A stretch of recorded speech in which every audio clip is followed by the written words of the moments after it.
superação da equipe, não se entregando, passando à frente, um jogo de reviravoltas. Como é que tu analisa esse empate? Boa noite.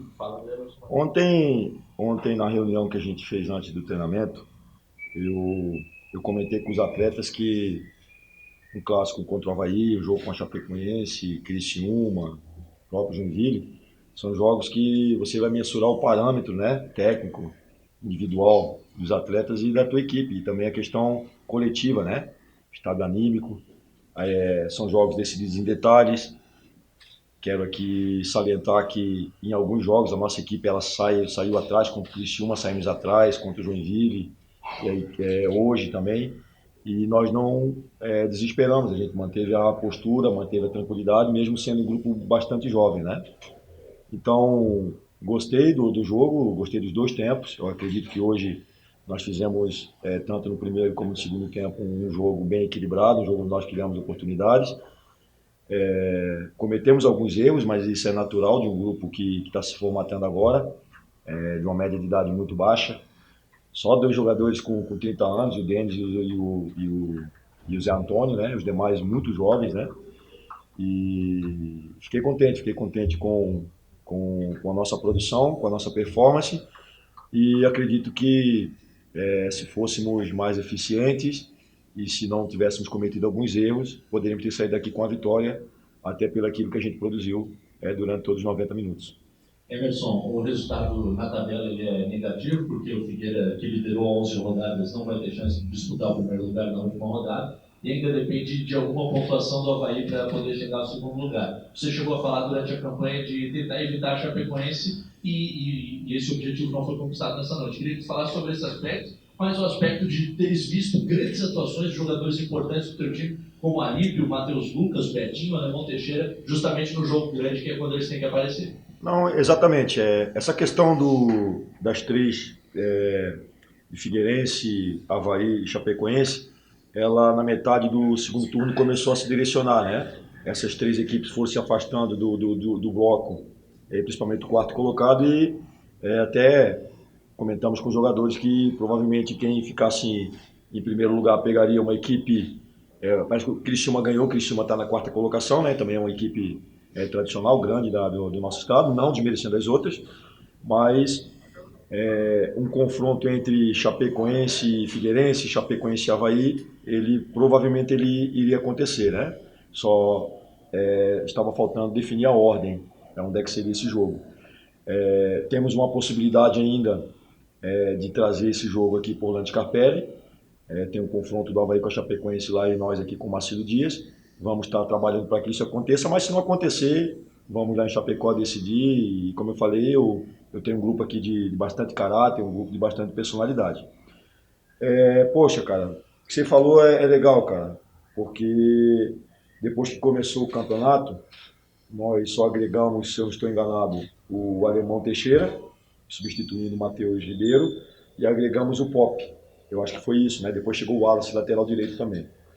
E falamos que teríamos etapas e metas a serem cumpridas, que era trazer jogadores desconhecidos com fome para que a gente pudesse revelar aqui, preparar melhor esses jogadores e dar oportunidade para os meninos da categoria de base.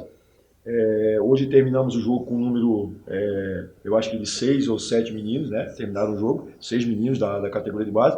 E enquanto a gente colocava um atleta da categoria de base, a Chapecoense colocava Rildo, tirava Ailo, colocava Marcos Vinícius, colocava jogadores que têm um histórico já de Série A de Campeonato Brasileiro, né? Então, em um jogo assim de pressão, a Chapecoense segurando o jogo, e os meninos eles tiveram assim um caráter sensacional. E, lógico, muito ajudado pela participação novamente do nosso torcedor. Nosso torcedor, de novo, deu um show. E é o que eu falo, nós temos um time guerreiro, nós temos um time com DNA de luta, de entrega, onde o torcedor do Figueirense ele vai ter um papel primordial na temporada de 2019. Não temos condição de fazer grandes investimentos.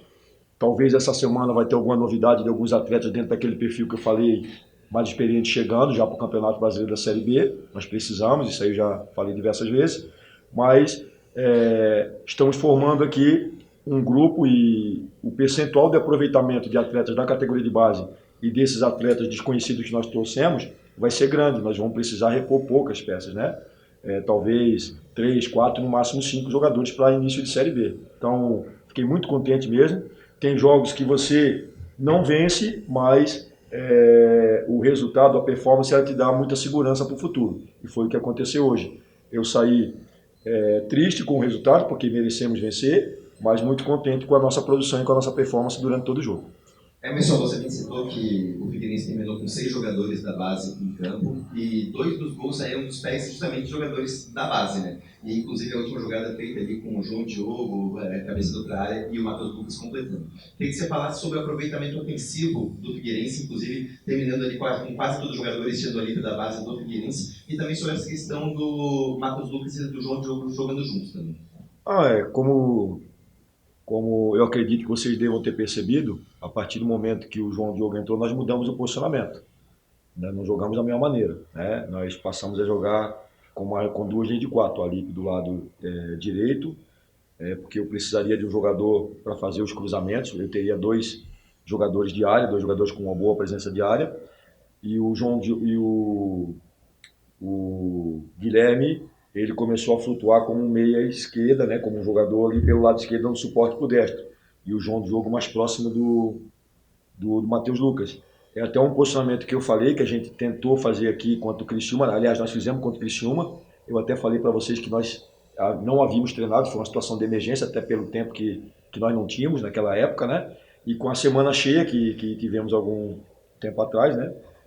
Principalmente na semana que antecedeu o Cícero Luiz, e outra semana também, que agora não me recordo, acho que foi o Avaí, eu comecei a trabalhar essa situação com os 2 mais próximos ali, né? Então são 2 atacantes de força, 2 atacantes de mobilidade, o João Diogo um pouco mais técnico, o Matheus Lucas é um jogador um pouco mais potente e deu certo, né? Foi um cruzamento do Alípio pela direita, o João Diogo fez o pivô e o Matheus Lucas teve uma presença de espírito, uma presença de área muito legal e empatou o jogo, né? Porque para nós naquele momento, eu acredito que a derrota, até pelo que aconteceu no jogo de Joinville e outra derrota aqui, ela poderia tirar um pouco da confiança e abalar um pouco, principalmente o nosso torcedor, né?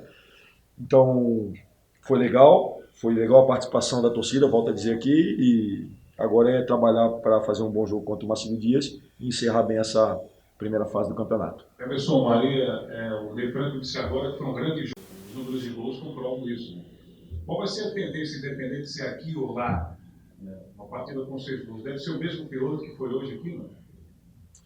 O Cleiton, assim, o jogo ele foi se alternando, né? Um jogo um pouco amarrado no começo, Chapecoense fez o gol e ela retraiu, nós empatamos, depois nós viramos e às vezes torcedor, às vezes o comentarista, até mesmo vocês fora, ficam pensando que é uma orientação do treinador, né, para o time vir para trás, e não é, às vezes é uma coisa natural dos jogadores. Chapecoense virou o jogo, retraiu e nós fomos para cima. Provavelmente se nós estivéssemos ganhando, eles viriam para cima e a gente jogaria no contragolpe. Então, é um jogo de estratégia, o Ney é um cara que dispensa comentário. Eu, humildemente, a gente vem estudando, vem procurando melhorar cada vez mais, buscando alternativas dentro do nosso grupo. Hoje nós não tínhamos o Juan Renato, não tínhamos Alemão, não tínhamos Pop, né? Jogadores que teoricamente, se estivessem aqui, seriam titulares. E a gente procurou buscar alternativa dentro do nosso grupo. E o nosso grupo deu a resposta. Então, foi um jogo muito legal.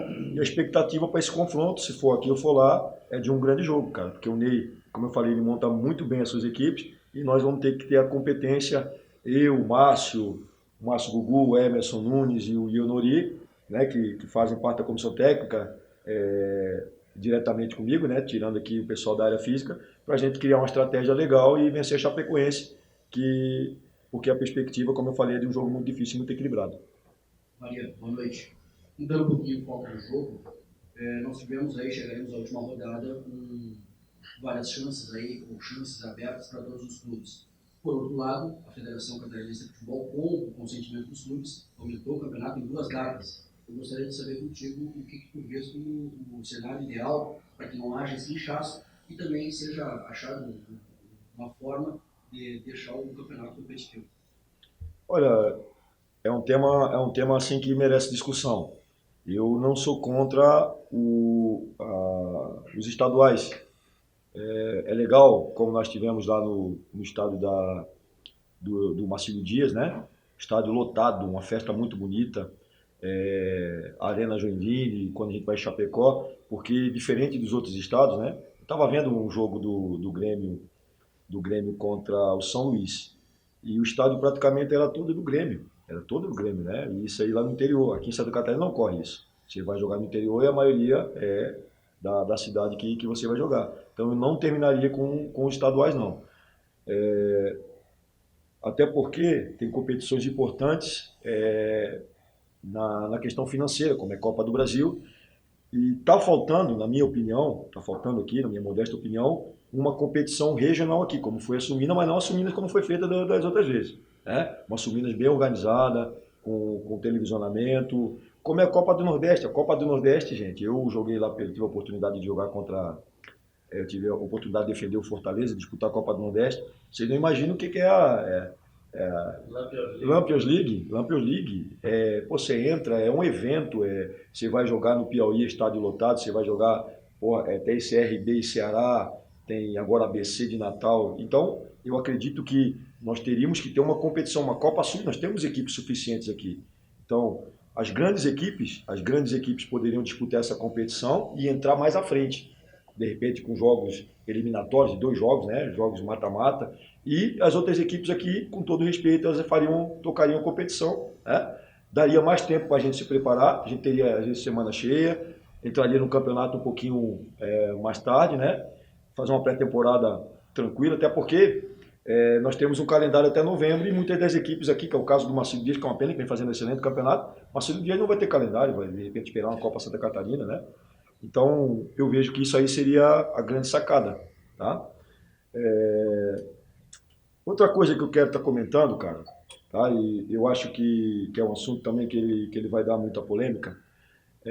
Nós temos aqui em Santa Catarina, e volto a dizer, eu não sou ninguém no futebol, tá? Tem pessoas muito mais experientes, mas eu tive alguns estados. Nós temos uma das melhores quadros de hábito do estado. Nós temos um dos melhores quadros de hábito do estado. Agora, cara, principalmente os árbitros aqui, que ficam ali, o quarto árbitro ali, eles têm que ser mais educados. Né? Então, porque nós estamos ali, nós estamos na adrenalina do jogo, e você não pode abrir a boca, você não pode reclamar, você não pode questionar. Olha só, o que eu perguntei no final do jogo de Joinville? Perguntei para o Trace, por que o alemão foi expulso? Porque eu não vi. Ele foi expulso porque ele deu um tapa no braço. Hoje, o que o Vitor Andrade fez? Vitor Andrade, ele deu um tapa na cara do alemão. Ele cometeu uma agressão, aí foi cartão amarelo. Então, e a gente fica conversando com eles ali, às vezes o árbitro tem um critério, e eles estão sempre certo. E aí querem elogiar a postura do Vairan. O Vairan foi lá, conversou comigo com toda a educação e, poxa, então tem que ter um pouco mais de educação. Às vezes é muita prepotência, tá? Muita prepotência, não dos árbitros não, dos quartos árbitros trabalham ali e de alguns bandeiras também. Kleber Gil é muito educado, o Kleber Lúcio Gil, um cara muito educado, a gente não tem problema. Agora, o nosso banco ali, com alguns quartos árbitros, é problema direto. Perseguição. Eu tenho um grupo jovem, que eu sou um cara equilibrado. Sou um cara bastante equilibrado, vocês me conhecem. Eu sou um cara participativo, que estou ali na beira do campo, mas eu acho que eu mudei um pouquinho de assunto, mas eu precisava fazer esse desabafo. Tem que ter um pouco mais de educação, tem que ter um pouco mais de respeito com o profissional que está trabalhando. Emerson, queria que você falasse sobre essa saída que contraste para a zaga. Poderia às vezes ser o Wesley entrando ali, mas o garoto muito jovem, o Brunetti, já fez algumas partidas a mais, pelo menos nesse campeonato, mas agora pela primeira vez na zaga. Queria que você comentasse a atuação dele. E se tem respostas do departamento médico sobre Betinho e o Matheus Lucas, que também no fim do jogo estava sentindo dores. Outra ótima pergunta. No futebol, tem a posição, a função e a característica. Brunetti, ele tem característica para jogar como lateral esquerdo. A gente, pelo amor de Deus, eu não quero aqui comparar, tá? Mas nós tínhamos na Itália, nós tínhamos o Maldini, que o Maldini ele jogava como lateral, depois ele veio para jogar de zagueiro. Vou levar lá no Flamengo. O Flamengo tinha o Júnior, que era o capacete, que lateral, e terminou jogando para dentro como um volante, né? O Brunetti, ele pode fazer a função de lateral, que ele tem bom passe, ele tem velocidade, ele tem resistência, ele tem característica física para fazer essa função, e às vezes falta para ele um pouquinho de estatura, né? Um pouquinho da estatura. Talvez até o caminho dele, mais à frente, para ele ser um jogador comercial, um jogador assim, às vezes de zagueiro ele pode ser um cara comum, como lateral ele pode ter uma carreira de mais sucesso, né? E o Wesley, cara, o Wesley é um menino que, se você olhar para o Wesley entrar aqui, você vê aquele grandalhão comprido de 1,90 m, o Wesley é um menino, cara, ele é um menino. E hoje a gente tinha um grande jogo aqui com a Chapecoense, e o Wesley tem um pouquinho de dificuldade no corpo a corpo. Ele tem uma saída de bola excepcional, mas ele tem um pouquinho de dificuldade no corpo a corpo. Nós jogamos aqui contra o Brusque, com o Hélio Paraíba. O Hélio Paraíba é um cara que usa muito o corpo, e ele teve um pouco de dificuldade para marcar, né? Teve até uma jogada que ele cometeu um erro, depois a torcida começou a aplaudir ele. Então, a gente deslocou o Brunetti para dentro, ele treina ali, né? A gente procura fazer um revezamento. Então o Brunetti já havia treinado na pré-temporada com o Pereira, alguns treinamentos mais à frente, quando o Pereira tomou o cartão e ficou de fora, o Brunetti treinou com o Pereira ali também, até porque eu uso o Breno também no treinamento, né? E eu trouxe o Destro novamente, porque o Destro tinha mais jogos, o Destro estava com mais ritmo, né? E eu colocaria jogadores mais jogados. E eu também eu ia permanecer com um jogador destro pelo lado direito, que era o Pereira, e um jogador canhoto pelo lado esquerdo, para eu ter uma saída de bola melhor, né? Então essa foi a intenção. Menino, olha só, se você fizer uma edição de jogo e tirar uma bola que ele recuou de perna direita pro Denis, né, e o Denis fez uma cobertura, e tirar esse erro individual que ele cometeu, o Brunetti fez uma excelente partida. Excelente partida, não teve, tirando o gol do Augusto ali, né, que ele teve a participação, ele fez um jogo de muito bom nível, né? E é um atleta que tem minha inteira confiança, assim como o Wesley também, que a gente está preparando para mais à frente ser um zagueiro assim, de um bom perfil, um zagueiro que ele coloque no jogo dele, que ele acrescente no jogo dele um pouco mais de imposição física e melhore um pouco também o cabeceio defensivo, que ele tem um pouquinho de dificuldade. Isso a gente está trabalhando, e eu tenho na minha comissão um zagueiro, que é o Emerson Nunes, né, que teve passagem no Botafogo, no Cruzeiro. Então a gente vem trabalhando muito isso no Wesley, e eu tenho certeza que ele vai evoluir e vai ser um jogador importante da temporada. Betinho e Matheus no meio. Betinho nós vamos ter que avaliar, a princípio foi uma pancada, né? E o Matheus... Sai com dores. O Matheus aí eu tenho que avaliar, né? Aguardar 24, 48 horas, quando ele apresentar amanhã, para a gente ter um quadro melhor, né, do tempo, se está vetado para o jogo ou não. Então, temos um departamento médico bastante competente e que eu tenho certeza que vai diagnosticar bem e vai cuidar bem desses atletas para que a gente possa utilizá-los no restante da temporada. Emerson, você perde Zé Antônio e Juninho suspensos pelo terceiro cartão amarelo. Talvez aí o Betinho também, não sei se foi só apenas uma bancada, vamos ver como é que vai ser no decorrer da semana. E então, um meio-campo, digamos assim, que está um pouco desfalcado. O que já dá para começar a planejar aí já até para essa próxima partida desse jogo Figueirense em relação a isso? É difícil, cara. Difícil. Você quer que eu já escale time de domingo, né? Então eu vou ter que aguardar. Porque, veja bem, eu tenho até a questão que talvez eu tenha que administrar de jogadores que têm 2 cartões amarelos. Por exemplo, o Ron Renato, ele tem 2 cartões amarelos, o Júlio Russo tem 2 cartões amarelos, então eu tenho que... Porque o posicionamento de segundo e terceiro falta definir. Chapecoense ela vai jogar em casa com o Avaí, então não adianta nada, daqui a pouco a gente perder alguns atletas para o jogo decisivo, até por essa questão de ser um grupo jovem e um grupo assim que se eu perder daqui a pouco 2 ou 3 jogadores mais rodados podem fazer falta num jogo decisivo. Então até isso eu vou ter que analisar. Com calma, reunir os atletas, conversar bastante com a minha comissão técnica, mas pode ter certeza vocês, pode ter certeza o torcedor do Figueirense, que independente de quem o escalar, nós vamos ter um time competitivo, com DNA de luta, de entrega, porque nós precisamos honrar a história que o Figueirense tem e precisamos honrar o nosso torcedor, que eu tenho certeza que vai comparecer e vai nos incentivar nesse jogo de domingo. Obrigado. E o Neguinho vai estar me provocando, viu? O Neguinho quer mandar a rapaziada para casa pegar ele, viu? O Vitor Andrade. Vou mandar a rapaziada para casa pegar ele, viu? Dá uma conversada. A conversinha foi da orelha.